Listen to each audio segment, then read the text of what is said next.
सामान्य प्रवाशांची लालपरी म्हणून ओळखली जाणारी महाराष्ट्र राज्य मार्ग परिवहन महामंडळ एसटी बस सेवा आज अमरावतीत एका संतापजनक घटनेमुळे चर्चेत आली आहे। दिव्यांग प्रवाशांसाठी राखीव असलेल्या जागेवर पोस्ट विभागाचे पार्सल ठेवून एका दिव्यांग महिलेला बसण्यास नकार देण्यात आला। इतकेच नव्हे तर तिच्याशी व एका महिला पत्रकारांशीही अत्यंत उद्धटपणे वागणूक दिल्याचा प्रकार उघड झाला आहे। मंगळवारी दिनांक 17 तारखेला अमरावती मध्यवर्ती बसस्थानकातून आसेगाव असतपूर मार्गावर धावणाऱ्या बस क्रमांक MH6S 8947 मध्ये हा प्रकार उघडला। अमरावती अंजनगाव मार्गावरील या बसमध्ये पोस्ट विभागाच्या कर्मचाऱ्यांनी पार्सल ठेवण्यासाठी थेट दिव्यांगांसाठी राखीव जागेचाच वापर केला। दरम्यान 2 लहान मुलांसह प्रवास करणारी एक दिव्यांग महिला बसमध्ये चढली असता तिला बसण्यासाठी जागेची गरज होती, मात्र पार्सल हलवू शकत नाही असे सांगत संबंधित कर्मचाऱ्यांनी तिला सरळ नकार दिला। एवढ्यावरच न थांबता तिच्याशी उद्धट व अवमानकारक भाषेत बोलत मानवी संवेदनशीलतेचा पूर्णपणे अभाव दाखवला।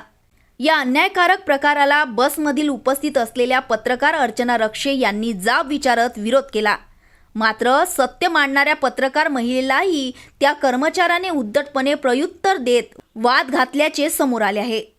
या घटनेमुळे बसमधील प्रवाशांमध्ये तीव्र संताप व्यक्त करण्यात आला असून अनेकांनी दिव्यांग महिलेच्या बाजूने आवाज उठवला। प्रश्न असा उपस्थित होतो की दिव्यांगांसाठी राखीव असलेल्या जागा त्या त्यांच्या हक्काच्या असताना त्या जागेवर पार्सल ठेवण्याचे धाडस कोणाच्या आदेशाने झाले? नियमांना पायदळी तुडवत प्रवाशांच्या हक्कांवर गदा आणणाऱ्या अशा बेजबाबदार कर्मचाऱ्यांवर कारवाई का होत नाही?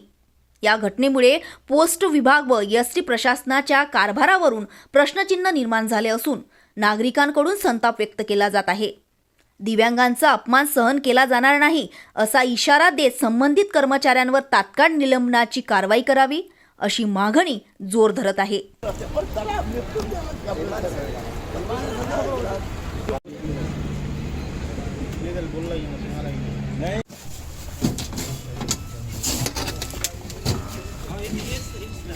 तिथंच थांबा।